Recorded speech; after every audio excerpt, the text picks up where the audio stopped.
नमस्कार दोस्तों, study IQ में आप सभी का स्वागत है। मेरा नाम है डॉक्टर महिपाल सिंह राठौड़ और आज इस वीडियो में हम चर्चा करेंगे कोड़िकोड वायनाड टनल प्रोजेक्ट के बारे में।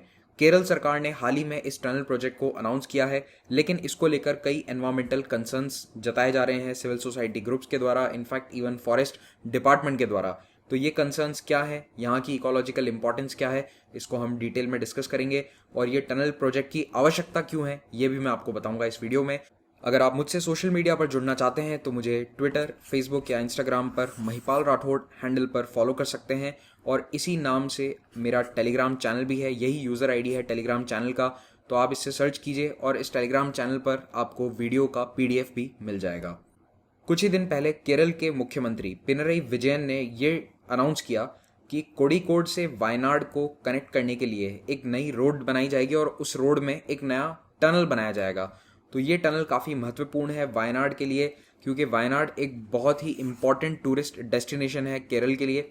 हालांकि वायनाड पूरा ट्राइबल डिस्ट्रिक्ट है, तो वैसे यहाँ पर इंडस्ट्रीज़ उतनी नहीं है, लेकिन यहाँ पर कई सारे प्लांटेशंस हैं और टूरिज़्म बहुत ज़्यादा है। तो जब टूरिज़्म को बढ़ावा देना होता है तो डेफिनेटली यू नीड इंफ्रास्ट्रक्चर। तो इसीलिए ये प्रोजेक्ट अनाउंस किया गया है, रोड टनल प्रोजेक्ट। लेकिन अभी टनल का कार्य शुरू नहीं हुआ है, अभी केवल सर्वे का कार्य शुरू हुआ है और ये काम 3 महीने में पूरा हो जाएगा, ऐसा पिनरई विजयन का कहना था। और इनका ये मानना है कि अगले साल मार्च में जो एक्चुअल वर्क है, खुदाई का काम है टनल का, रोड का, वो शुरू हो जाएगा और 34 महीनों में 3 साल के अंदर अंदर ये प्रोजेक्ट कंप्लीट हो जाएगा। यानी कि 2024 तक इस प्रोजेक्ट के कंप्लीट होने की उम्मीद है। यहाँ पर टोटल खर्च आएगा 900 करोड़ रुपीस, जिसमें से 658 crore Kerala infrastructure investment fund board की तरफ से गारंटी किए गए हैं। यानी कि ऑलमोस्ट 70-80% फंडिंग केरला की सरकार ही दे रही है, बाकी फंडिंग इसमें जो भी इसका कॉन्ट्रैक्ट लेगा उसे मिलेगा। अभी कॉन्ट्रैक्ट स्टेज पर मामला पहुंचा ही नहीं है। इस पूरे प्रोजेक्ट अनाउंसमेंट का सबसे पहला क्रिटिसिज्म तो ये हो रहा है कि केवल चुनावों को मद्देनजर रखते हुए वोट बैंक के तहत पिनरई विजयन ने इसको अनाउंस कर दिया, जबकि यहाँ पर केवल एक सर्वे का काम अभी शुरू हुआ है। अभी तो सर्वे होगा, उसके बाद डिटेल प्रोजेक्ट रिपोर्ट बनेगी, फिर उसके बाद टेक्निकल सैंक्शन होगा, फिर ईआईए रिपोर्ट बनेगी जो आप जानते ही हैं आजकल कितनी इंपॉर्टेंट है, एनवायरमेंटल इम्पैक्ट असेसमेंट रिपोर्ट। उसके बाद केंद्रीय पर्यावरण मंत्रालय से परमिशंस लेनी पड़ेंगी, क्लियरेंसेस लेनी पड़ेंगी। तो ये सारा काम होने के बाद कंस्ट्रक्शन एक्टिविटी शुरू हो सकती है। तो अभी तो केवल एक सर्वे अभी शुरू हुआ है और उसी को इस तरह से प्रोजेक्ट किया जा रहा है जैसे एक्चुअल टनल वर्क स्टार्ट हो चुका है। अब ये टनल बन कहाँ पे रहा है, आइए आपको एक बार मैं मैप में दिखाता हूँ। तो अगर हम दक्षिण भारत में जूम इन करें तो ये है केरल राज्य और केरल में कोड़िकोड या फिर कैलिकट जिसका नाम है, ये एक इंपॉर्टेंट शहर है। It is the second largest city of Kerala. यहाँ से वायनाड को कनेक्ट करने के लिए एक रोड है जो लगभग 85 किलोमीटर्स लंबी है, लेकिन इसको तय करने में अभी काफ़ी समय लगता है, 3 से 4 घंटे भी कभी कभी लग जाते हैं, क्योंकि बारिश के मौसम में ये रोड जो पहाड़ों से होकर निकलती है, ये यहाँ पर लैंडस्लाइड बहुत हो जाते हैं, तो यहाँ पर रोड ब्लॉकेजेस बहुत होते हैं। तो याद रखिए, कोड़िकोड एक इंपॉर्टेंट सिटी है, एयरपोर्ट है, तो जो भी टूरिस्ट वायनाड जाना चाहता है वो पहले कोड़िकोड ही आता है और उसके बाद वो बाय रोड वायनाड जाते हैं। मोस्टली लोग टैक्सी करके यहाँ पर पहुँचते हैं, लेकिन रास्ते में आप देख सकते हैं कि यहाँ वेस्टर्न घाट्स की पहाड़ियाँ हैं, तो इसीलिए ये रोड घाट सेक्शन से जाता है और इसे थमरासरी रोड भी कहते हैं। I hope I am pronouncing the name correctly. तो थमरासरी जो रोड है ये घाट रोड निकलती है पहाड़ों के बीच में से, और यहाँ पर कई बार लैंडस्लाइड्स के कारण ये एरिया, ये रोड ब्लॉक हो जाता है। तो आप देखेंगे कि जो वायनाड है, जो मोस्टली एक ट्राइबल पॉपुलेटेड डिस्ट्रिक्ट है, लेकिन यहाँ पर टूरिस्ट एक्टिविटीज़ काफ़ी हैं। अगर आप वायनाड को देखेंगे तो ये एक तरह से प्लाटू रीजन है, लेकिन इसके चारों तरफ पहाड़ आपको नजर आएंगे, वेस्टर्न घाट्स के पहाड़ हैं। तो यहाँ पर चाहे वो उसे तमिलनाडु या फिर कर्नाटक से कनेक्ट करना हो, मैसूर वाली रोड हो, या फिर केरल के ही दूसरे हिस्सों से कनेक्ट करना हो, एवरीवेयर देर आर माउंटेन्स। यहाँ पर घाट रोड है, यहाँ पर भी घाट रोड है, यहाँ पर भी माउंटेन वाली रोड्स हैं। हर तरफ पहाड़ी रास्ते वायनाड को कनेक्ट करते हैं। और जब भी बारिश होती है, यहाँ बहुत बारिश होती है, आप जानते ही हैं साउथ वेस्ट मानसून सबसे पहले केरल में एंटर करता है, तो उस बारिश में यहाँ पर लैंडस्लाइड्स काफ़ी ज़्यादा देखे जाते हैं इन रोड्स के ऊपर। रोड्स ब्लॉक होने के कारण टूरिज्म पर बहुत नेगेटिव इफेक्ट पड़ता है और इसीलिए वायनाड का जो टूरिज्म सेक्टर है वो दशकों से मांग कर रहा है कि कोड़िकोड के लिए एक नया रोड बनाया जाए, एक ऑल्टरनेट रास्ता बनाया जाए। तो अब यहाँ पर 2 ऑप्शन हो सकते थे, या तो आप जो एग्जिस्टिंग रोड है उसको चौड़ा करें, 4 लेन करें, 6 लेन करें, लेकिन क्योंकि ये पहाड़ी रास्ता है तो यहाँ पर ये 4 लेनिंग वाला वर्क करना इतना आसान नहीं है। और एक बात और है कि चाहे रोड 4 लेन हो, अगर लैंडस्लाइड होगा तो वो भी ब्लॉक हो ही जाएगा। तो इसीलिए केरल सरकार चाहती है कि एक ऑल्टरनेट रास्ता बनाया जाए, और ये दूसरा रास्ता अप्रॉक्सीमेटली जो मैं माउस को लेकर जाऊंगा, पॉइंटर को लेकर जाऊंगा, उस रास्ते से बनाया जाएगा। तो यहाँ पर जो ये मेप्पड़ी नाम का आपको गांव दिख रहा है, यहाँ से ये टनल इधर कहीं स्टार्ट होगा और इस पहाड़ी को क्रॉस करेगा। इन पहाड़ियों को क्रॉस करते हुए वो टनल यहाँ तक आएगा और ये एक ऑल्टरनेट रास्ता बन जाएगा अपार्ट फ्रॉम द थामराश्री रूट। लेकिन ये जो पहाड़ हैं ये लश ग्रीन माउंटेन्स हैं, यहाँ पर शोला फॉरेस्ट देखने को मिलते हैं और कई एंडेमिक स्पीशीज फ्लोरा और फौना आपको यहाँ पर देखने को मिलेगी। तो इसीलिए इन पहाड़ों के थ्रू अगर रोड बनाई जाती है तो यहाँ पर्यावरण को काफ़ी नुकसान हो सकता है, और यही सबसे बड़ा कंसर्न है, एनवायरमेंटल कंसर्न्स जो हैं कि आप इस तरह के प्रिस्टीन फॉरेस्ट को क्यों डैमेज करना चाहते हो just because of tourism activities. ये अपकमिंग टनल 7 किलोमीटर लंबी होगी, और अगर इस बीच भारत में कोई और टनल बनकर तैयार नहीं होती है तो ये देश की तीसरी सबसे लंबी टनल हो जाएगी। आपको मुझे कमेंट सेक्शन में बताना है कि भारत की सबसे लंबी रोड टनल कौन सी है, कमेंट में ज़रूर मेंशन करें। तो ये टनल एक 8 किलोमीटर लंबे नए रास्ते का हिस्सा होगी जो वेस्टर्न घाट्स को काटते हुए जंगलों के थ्रू होते हुए रास्ता बाईपास कर जाएगा पुराने कोड़िकोड वायनाड के रूट को। इस टनल के एंड पॉइंट्स होंगे मरीपुड़ा कोड़िकोड डिस्ट्रिक्ट में और कलाड़ी वायनाड डिस्ट्रिक्ट में। तो अगर आप केरल से हैं तो आपके लिए नाम इंपॉर्टेंट है, वरना अभी के लिए आप नाम याद नहीं रखें तो चल जाएगा। तो टनल की आवश्यकता क्यों है, मैंने आपको ब्रीफली मैप में भी समझा दिया था कि वायनाड चारों तरफ से पहाड़ों से घिरा हुआ है, तो यहाँ पर कनेक्टिविटी एक बहुत बड़ा इशू है। और कोड़िकोड से वायनाड जाने वाली जो सड़क है उसमें थामराश्री घाट रोड 13 किलोमीटर्स की रोड जो है वो पूरी तरह से इस तरह की है। तो यहाँ पर एक तो ट्रैफिक जाम भी बहुत लग जाते हैं, और अगर छोटा मोटा भी लैंडस्लाइड हो जाता है तो पूरा रास्ता ब्लॉक हो जाता है। और यहाँ पर नॉर्मली मानसून्स के दौरान बहुत ज़्यादा ट्रैफिक जाम रहता है, क्योंकि एक तो मानसून्स में टूरिज्म भी बढ़ जाता है और दूसरा बारिश बहुत ज़्यादा होती है यहाँ पर, जिसके कारण लैंडस्लाइड्स बढ़ जाते हैं, और वैसे भी बारिश में कई बार ट्रैफिक जाम लग ही जाता है।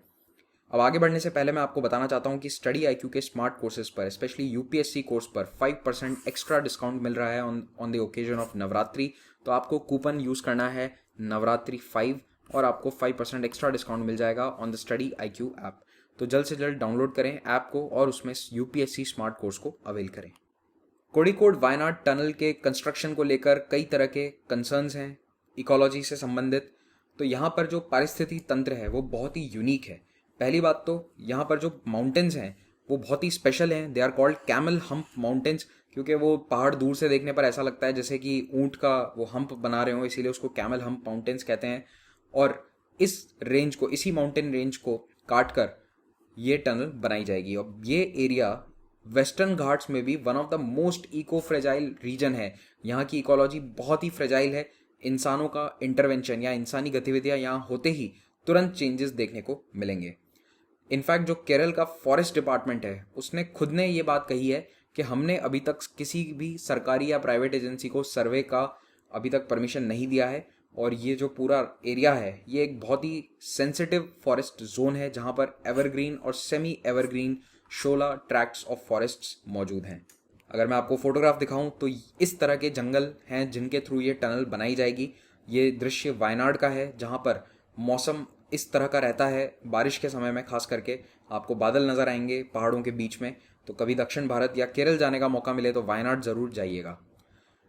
माधव गडगिल और कस्तूरी रंगन कमेटी रिपोर्ट्स जो वेस्टर्न घाट्स पर आई थी, इन दोनों ने ही इस पर्टिकुलर रीजन को, जो वायनाड का रीजन है, इसे इकोलॉजिकली सेंसिटिव जोन माना था और इसे नो गो डेवलपमेंट जोन माना था। यानी कि यहाँ पे किसी भी प्रकार का डेवलपमेंट या इंसानी गतिविधि नहीं होनी चाहिए, क्योंकि इस रीजन में, इस एरिया में बहुत सारे एंडेमिक फ्लोरा और फौना है। कुछ ऐसे जानवर या कुछ ऐसे पेड़ पौधे हैं जो केवल यहाँ पर पाए जाते हैं। आप जानते ही होंगे पूरे वेस्टर्न घाट्स में बहुत सारे एंडेमिक स्पीशीज़ है, लेकिन उसमें भी खास करके जो ये वाला रीजन है वायनाड वाला, यहाँ पर और ज़्यादा एंडेमिक स्पीशीज़ देखने को मिलती हैं।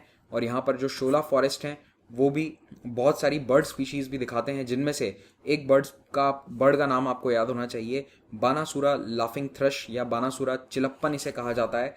तो ये बहुत ही यूनिक चिड़िया है जो केवल इसी एरिया में, वायनाड वाले शोला फॉरेस्ट में पाई जाती है।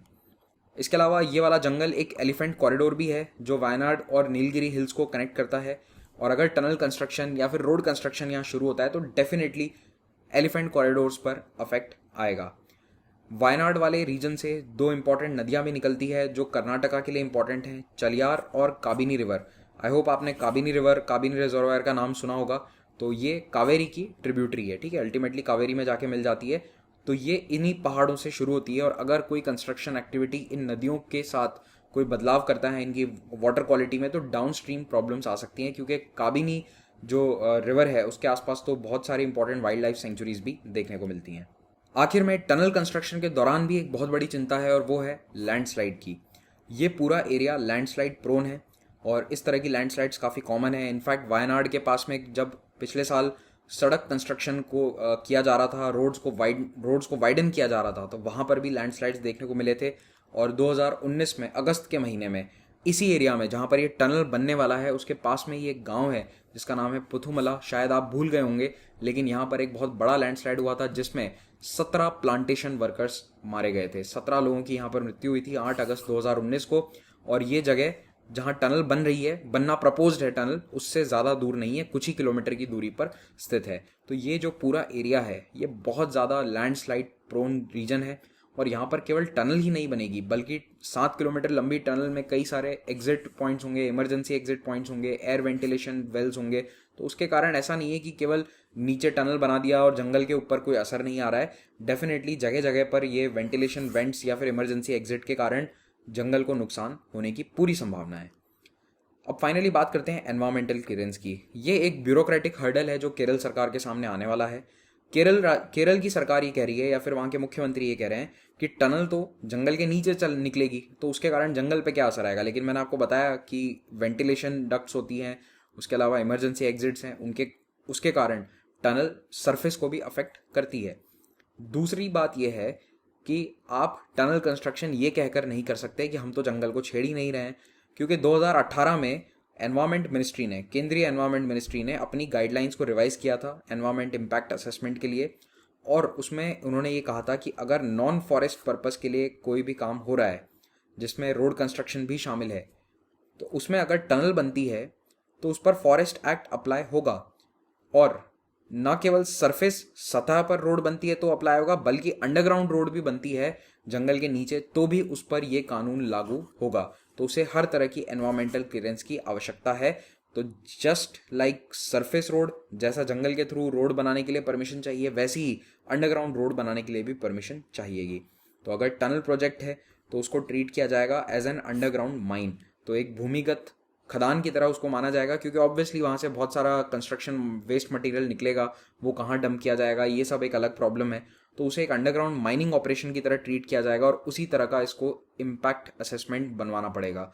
और बहुत ही मुश्किल है कि इसका एनवायरमेंटल क्लियरेंस आसानी से मिल जाए। मिल सकता है, मैं ये नहीं कह रहा कि नहीं मिलेगा, लेकिन डिफ़िकल्टी रहेगी इसमें डेफिनेटली। तो देखते हैं कि भविष्य में क्या होता है। इसी के साथ आज का ये लेक्चर समाप्त होता है। आई होप आपको ये इंटरेस्टिंग लगा। Thank you very much for watching this. Have a great day.